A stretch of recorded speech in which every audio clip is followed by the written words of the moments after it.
민주당이 당원 명부 유출로 사고당이 된 충북도당의 경선 방식을 고심하는 한편 국민의힘은 이번 주 예정된 출마 선언으로 여야 모두 4파전 구도가 사실상 확정됐습니다. 충북에 처음 도입된 무인 파괴 방수차가 샌드위치 패널 공장 화재 진압과 소방관의 안전 확보에 효과를 입증했지만 단 한 대에 불과합니다. 비용을 들여 버리던 산림 부산물이 잡초 제거와 토양 개선 효과를 인정받으며 비닐을 대체할 친환경 소재와 교육 자재 등 귀한 자원으로 재발견되고 있습니다. 여러분 안녕하십니까? 계속해서 뉴스투데이 충북입니다. 민주당의 광역단체장 공천심사가 속도를 내면서 충북지사 경선 구도도 조만간 윤곽이 드러날 전망입니다. 4고당으로 지정된 충북의 경선 방식이 어떻게 결정될지가 최대 관건입니다. 국민의힘도 이번 주 출마 선언이 잇따르며 여야 모두 4파전으로 대진표가 사실상 확정됐습니다. 조미애 기자입니다. 더불어민주당은 강원지사 단수공천에 이어 서울 등 4개 시도 경선 방식을 확정했습니다. 충북을 포함한 나머지 지역도 심사에 속도를 내고 있습니다. 늦어도 다음 주까지는 결론을 내 4월 20일까지 경선을 마무리 짓겠다는 게 민주당 방침입니다. 지역별로 논의를 하고 심사를 하고 있기 때문에 빠르면 이번 주 내에 늦어도 다음 주 정도에는 어느 정도 이제 가닥이 잡히게 될 것이다 이렇게 말씀드립니다. 민주당은 아직까지 부적격 사유가 있는 예비 후보는 없다며 큰 변수가 없는 한 컷오프 없이 경선 기회를 주는 것이 원칙이라고 밝혔습니다. 공천 신청하신 분들이 아직까지는 흠결이 있거나 공천을 배제할 만한 사유를 갖고 계신 분들은 없는 것으로 저희들이 이제 판단이 됩니다. 다만 당원 명부 유출 의혹으로 4고당으로 지정된 충북의 경선 방식은 고심 중입니다. 중앙당 조사 결과 조직적 유출은 없던 것으로 일단락됐지만 공정성 논란 탓에 권리당원 중심의 기존 경선 방식을 적용하기 어렵다는 겁니다. 국민의힘도 오늘과 내일 조기령 전 충주시장과 윤갑근 전 도당위원장이 지사선거에 잇따라 등판할 예정으로 4파전 구도가 굳어졌습니다. 국민의힘은 오는 5일부터 광역단체장 공천 신청을 받아 다음 달 9일까지 경선을 치른 뒤 다음 달 16일까지 확정할 계획입니다. 여야 대진표가 윤곽을 드러내면서 충북지사 선거전은 이제 경선 국면으로 속도를 낼 것으로 보입니다. MBC 뉴스 조미애입니다. 충북 출신 이병태 카이스트 명예교수가 국무총리급인 규제합리화위원회 부위원장에 위촉됐습니다. 청와대는 이병태 부위원장에 대해 기술 창업과 IT, 경영 전략 등 다양한 분야에서 학술 활동과 사회 활동을 이어온 경영학 학자로 규제 개혁 전략을 이끌 전문가라며 인선 배경을 밝혔습니다. 이 부위원장은 충주 출신으로 청주고와 서울대를 나왔고 지난해 국민의힘 대선 경선에서 홍준표 전 대구시장 캠프에서 정책 총괄 본부장을 맡았습니다. 샌드위치 패널로 지어진 공장에서 불이 나면 붕괴 위험이 커서 진화에 큰 어려움을 겪는데요. 밖에서 두꺼운 건물 외벽을 뚫고 원격으로 물을 뿌릴 수 있는 첨단 소방 장비, 무인 파괴 방수차가 충북에 처음 도입됐습니다. 얼마나 화재 진압에 도움이 되는지 시연 현장에 김주혜 기자가 다녀왔습니다. 파괴기가 건물 외벽을 내리찍자 튼튼했던 벽면이 종이장처럼 뜯겨나갑니다. 이어 세찬 물줄기를 쏘아대자 두꺼운 유리창도 단 몇 초 만에 산산조각이 납니다. 충북 소방에 처음 도입된 무인 파괴 방수차의 위력입니다. 최대 20m 높이에서 1분에 4,500리터의 물폭탄을 쏟아붓고 16cm 두께의 콘크리트나 철판도 가볍게 뚫어버립니다. 파괴기가 부수어낸 건물 벽면입니다. 안에 있는 단열재가 그대로 드러나 숨어있는 불을 진화하기에 더 쉬워졌습니다. 이 방수차는 진화가 까다로운 샌드위치 패널 공장 화재에 큰 도움이 될 것으로 보입니다. 그동안 소방관들이 직접 외벽을 뜯어내며 불을 끄느라 붕괴 위험에 무방비로 노출됐지만 이제는 최대 100m 밖에서 안전하게 화재를 진압할 수 있습니다. 화재 진압 시 진압대원의 안전이 가장 중요한데 이번 차량 도입으로 현장 활동 시 붕괴 위험 요소를 상당 부분 제거 후 화재 진압에 임할 수 있을 것으로 예상됩니다. 문제는 이 장비가 충북 전체를 통틀어 한 대뿐이라는 겁니다. 전국적으로 41대가 보급됐지만 산업단지가 밀집한 충북에는 지난해 말 겨우 첫 차가 들어왔습니다. 실제로 이 차량은 지난 1월 음성군 하이베러 공장 화재에 투입돼 복잡한 구조의 건물을 철거하며 불을 끄는 데 큰 도움을 줬는데 같은 시기 인근 지역에서 발생한 또 다른 공장 화재 현장에는 투입되지 못해 중앙구조본부의 장비를 빌려와야 했습니다. 청주는 이제 산단이 가장 오래된 노후대 산단도 많고요. 무인 파괴 방수차가 가장 이제 활용도가 높고 조리 시간대 집한 날에 저희들이 이제 활용도가 충북소방본부는 현장 대원의 안전을 위해 첨단 장비를 추가로 도입할 수 있도록 예산 확보에 나서겠다고 밝혔습니다. MBC 뉴스 김주혜입니다. 종자를 채취하고 남은 나무 껍질 같은 산림 부산물은 그동안 처리 비용을 들여 버려야 했던 폐기물이었습니다. 하지만 최근 이 부산물이 잡초를 제거하고 토양을 살리는 친환경 소재로 재발견되며 수요가 늘고 있습니다. 보도에 허지혜 기자입니다. 괴산으로 기농해 꽃과 정원을 가꾸고 있는 오인권 씨. 봄 농사를 앞두고 빈 땅에 갈색 껍질을 두툼하게 깔아주는 작업이 한창입니다. 비료가 아니라 잣나무 종자를 채취하고 남은 껍질과 부산물입니다. 오 씨가 몇 년 전부터 이 부산물을 고집하는 이유는 탁월한 잡초 제거 효과 때문입니다. 초창기엔 흔히 쓰는 검은색 비닐이나 부직포를 덮어보기도 했지만 미관을 해치고 환경에도 좋지 않아 고민이 컸습니다. 이 비닐을 계속 쓰면 땅이 좋아지질 않아요. 예, 땅이 계속 소모된다고 할까요? 이제 땅을 딱 만져봐도 푸실푸실하고 그 흙 색깔이 좋아지고 지렁이도 많고 두더지도 좀 있고 그래서 굉장히 좋아지는 것 같아요. 이 부산물들은 산림청 국립산림품종관리센터에서 나옵니다. 전국에서 수집한 소나무와 편백나무 등에서 우수한 종자를 골라내는 정선 과정에서 생기는 것들입니다. 이렇게 발생하는 부산물은 연간 30여 톤. 과거에는 폐기물로 분류돼 막대한 비용을 들여 처리해야 하는 골칫덩이였습니다. 하지만 최근 친환경 탭이나 화목 보일러의 착화제, 캠핑용 땔감 등으로 입소문이 났습니다. 어린이들의 생태 체험이나 학교의 과학 수업 재료로도 활용되고 있습니다. 최근 센터가 부산물을 무료로 나눠주겠다고 하자 알아서 모셔가는 귀한 몸이 됐습니다. 최근 친환경 멀칭 소재로 활용하려는 수요가 증가하고 있습니다. 석유화학 멀칭제를 대체함으로써 탄소 중립 실천에 기여할 수 있다는 점에서 의미가 큽니다. 자원순환의 가치를 높이고 농가의 일손도 덜어주는 산림 부산물의 재발견이 주목받고 있습니다. MBC 뉴스 허지입니다. 일제가 마당 한복판에 철기를 내며 훼손했던 안동 임천가게 복원 사업이 이제 막바지 단계에 접어들었습니다. 80년 넘게 고택 앞을 가로막았던 옹벽이 사라진 자리에 조경과 편의시설이 들어서며 관람객 맞이 준비가 한창입니다. 김경철 기자가 보도합니다. 80년 넘게 임천각 앞마당을 가로막고 있던 철제 방음벽이 망치질 몇 번에 힘없이 떨어져 나갑니다.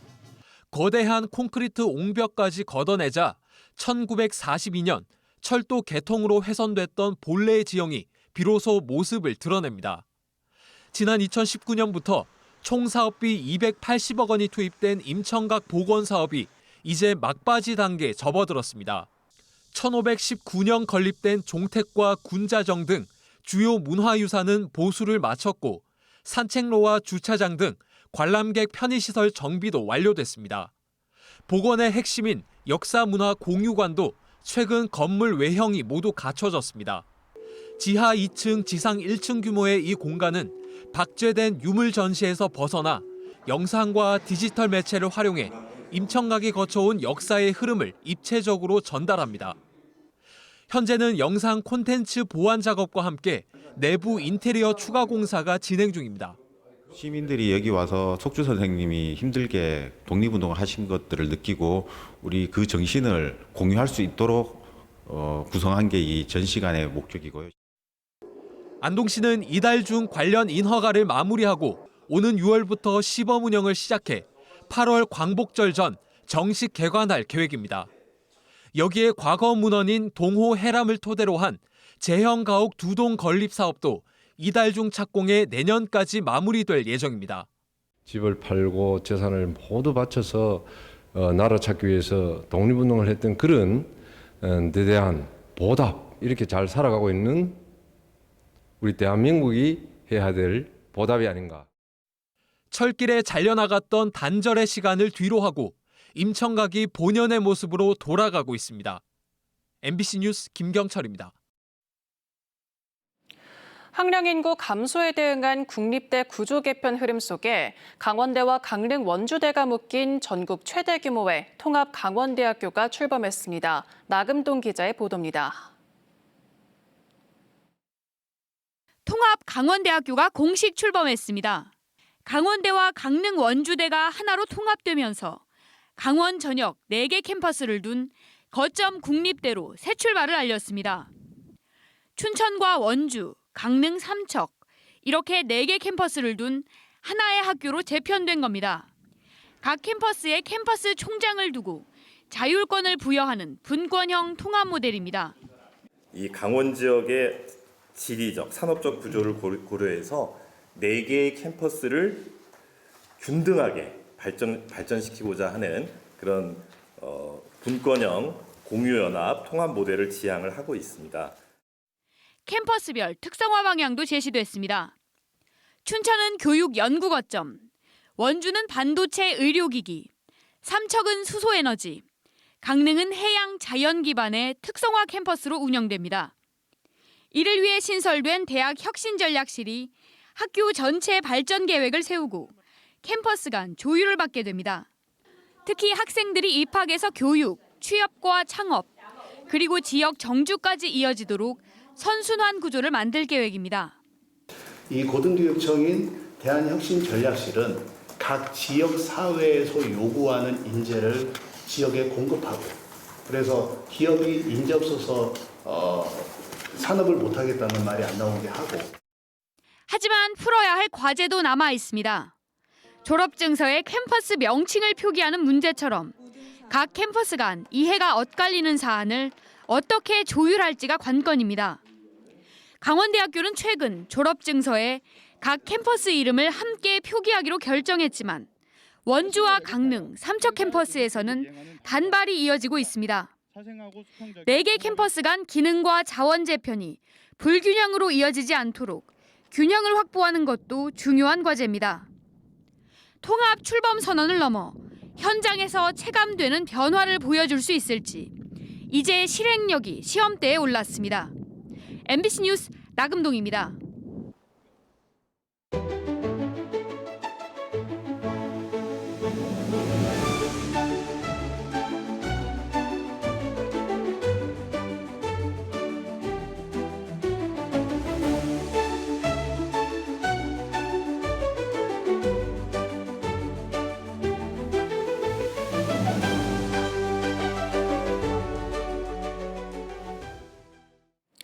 제107회 전국 동계체육대회에서 충북이 종합점수 414.5점을 획득하며 역대 최고 점수 경신과 함께 종합 7위 목표를 달성했습니다. 바이애슬론에서 귀화 선수인 예카테리나가 2관왕을 차지했고 김혜준이 아이스 클라이밍 스피드에서 충북 금메달을 획득하며 종목 우승을 이끌었습니다. 메달도 목표치보다 9개를 초과한 금 4개, 은 8개, 동 17개를 땄고 여러 종목에서 고른 활약을 거뒀습니다. 제천시가 변화된 도시 구조에 발맞춰 10년 만에 시내버스 노선을 개편했습니다.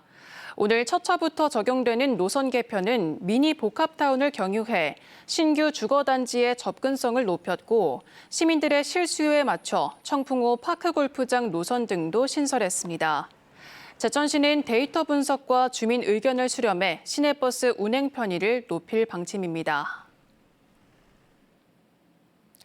단양군이 단양읍 별곡리에 하루 60대 이상의 승용차와 버스를 충전할 수 있는 수소 충전소를 준공했습니다. 기존 LPG 충전소에 수소 충전 기능을 더한 복합 충전소는 그동안 충전 시설이 없어 인근 충주나 제천까지 원정 충전을 했던 군민과 관광객의 불편이 해소될 전망입니다. 단양군은 인프라 구축에 맞춰 올해 수소차 한 대당 3,350만 원의 보조금을 지원합니다. 청주시가 환경미화원의 근골격계 질환 예방과 안전한 작업 환경 조성을 위해 불연성 생활폐기물 종량제 마대 규격을 축소하기로 했습니다. 현행 40리터 규격의 공사장 생활폐기물 마대는 오는 5월부터 판매가 중단되며 20리터 불연성 마대와 100리터 가연성 마대, 일반용 종량제 비닐봉투는 기존대로 유지됩니다. 청주시는 입법 예고와 조례 심의를 거쳐 다음 달 시의회에 개정안을 제출할 계획입니다. 진천군이 다른 지역 출신 새내기 공무원의 정착을 위해 주거 안정 정책을 펴니다. 새내기 공무원에게 7채의 쉐어하우스를 제공할 예정으로 최대 500만 원의 임대차 보증금과 전세권 설정비, 중개 수수료 등을 지원합니다. 최장 6년까지 거주 가능 지원을 통해 진천 주소 이전에 공무원들의 참여를 끌어낼 계획입니다. 증평군이 이달부터 문화관광 해설사와 함께 지역의 역사와 자연을 체험하는 도보 여행 프로그램을 운영합니다.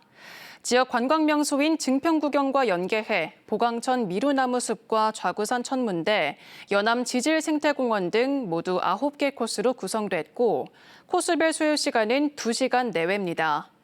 참가비는 무료이며 희망일 5일 전까지 문화관광 해설사 통합 예약 시스템을 통해 선착순 10명까지 신청할 수 있습니다. 오는 7월 8일부터 사흘 동안 청주 오스코에서 비즈니스 중심의 에너지 산업 전시회인 2016 뉴에너지 페어 5송이 처음으로 열립니다. 이번 행사는 태양광과 수소, 에너지 저장 장치 등 최신 에너지 기술을 보유한 국내외 유수 기업들이 혁신 기술을 선보이고 전문가들이 참여하는 정책 콘퍼런스와 비즈니스 상담회도 마련됩니다. 참가를 원하는 기업은 오는 20일까지 공식 홈페이지에서 신청할 수 있습니다. 음성철박물관이 겨울 휴관을 마치고 오늘부터 야외 전시를 재개합니다. 또 실내 전시실 개방일을 기존 주 3회에서 수요일부터 토요일까지 주 4회로 확대합니다. 뉴스 마칩니다. 고맙습니다.